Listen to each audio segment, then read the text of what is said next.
अरे आओ हेने चावले गोला फर में दाबले भरम होए चूस के सवातले। नमस्कार दोस्तों, कैसे हैं आप लोग। मैं राइटर कुमार सागर एक बार फिर आप लोग का स्वागत है आपके इस channel writer Kumar Sagar official में। जी हाँ दोस्तों, एक बार फिर आप लोग के बीच जबरदस्त ऑर्केस्ट्रा सॉन्ग लेकर आ चुके हैं।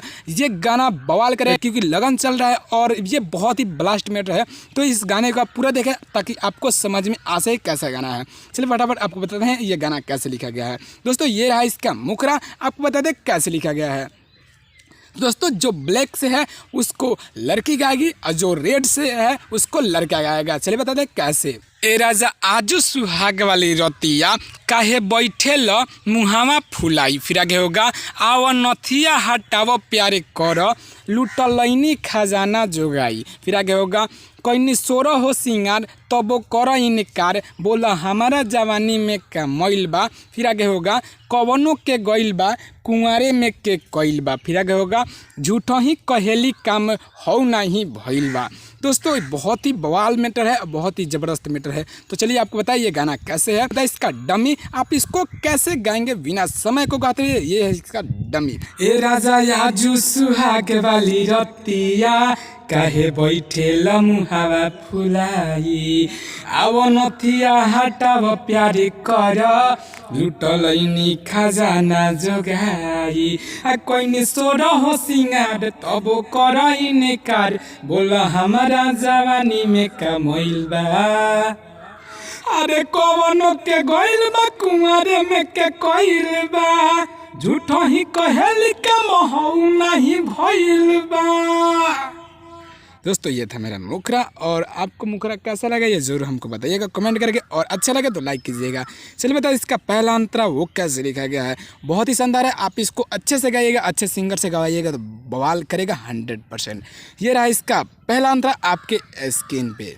कबो न पड़ल बानी प्यार के चक्कर में, बानी पवित्र पलल पापा जी के घर में, फिर आगे होगा एकर मुँह खुल गइल बा काहे के दुनू झूल गइल बा, फिर आगे होगा रहे नान्हे हमर एज नाही खैनी न भेज ए राजा अभिये जवानी पन पैल बा, फिर आगे होगा कवनों के गइल बा कुंवारे में के कइल बा झूठो ही कहेली काम हौ नहीं भइल बा। तो चलिए इसका डमी दे ताकि आप इसको समझ के गा सके। कबो न पड़ल बानी प्यार के चक्कर में, बानी पवित्र पलल पापा जी के घर में, करम खुल गइल बा काहे के दुनू झूल गइल बा, अरे नाने हमारे एज नाही खैनी न भेजे राजा भई जवानी पन पैल बा, अरे कवनो के गइल बा कुंवारे में के कइल बा झूठो ही कहेली काम हौ नहीं भइल बा।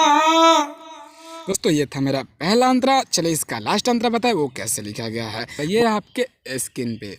फिर उससे एक बेरी करी टराई देखी बलम नहीं लाछन लगाई, फिर आगे होगा बदन पूरा गीला गीला बा सामान तोर भइल ढीला बा, फिर आगे होगा कहीं क्रिया के खाई राइटर सागर समझाई संतोष शक कर झूठही के फैल बा, फिर आगे होगा कवनों के गइल बा कुंवारे में के कइल बा झूठही कहेली काम हौ नहीं भइल बा। अगर आप इसको गाना चाहते हैं तो जहां संतोष नाम है वहां आप अपना नाम डाल के गा सकते हैं, कहीं से कोई दिक्कत नहीं है, फुल और फ्री सॉन्ग है, अच्छे से गाइएगा। चलिए बताते हैं इसका डमी।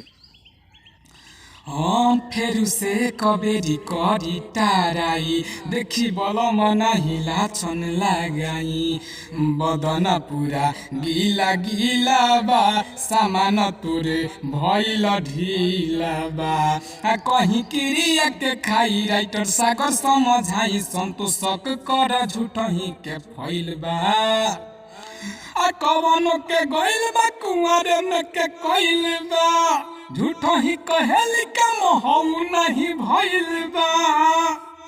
तो दोस्तों ये था मेरा फुल और फ्री सॉन्ग, कैसा लगेगा जरूर कमेंट कीजिए और अपने दोस्तों में शेयर कर दीजिए। अच्छा लगे तो ये चैनल को सब्सक्राइब भी कर दीजिए ताकि जब भी वीडियो अपलोड करें तो उसका अपडेट सबसे पहले आप तक जाए और आप उस वीडियो का फायदा सबसे पहले उठा सके बिना समय को गंवाते हुए। तो चलिए इसी के साथ लेते हैं आपसे विदा, फिर मिलेंगे कल एक नए वीडियो, एक नया धमाल, एक नए ट्रिक के साथ। तब तक के लिए एंजॉय कीजिए हमारे चैनल राइटर कुमार सागर के साथ। गाते रहिए, मुस्कुराते रहिए। जय हिंद, जय भारत, जय भोजपुरिया समाज।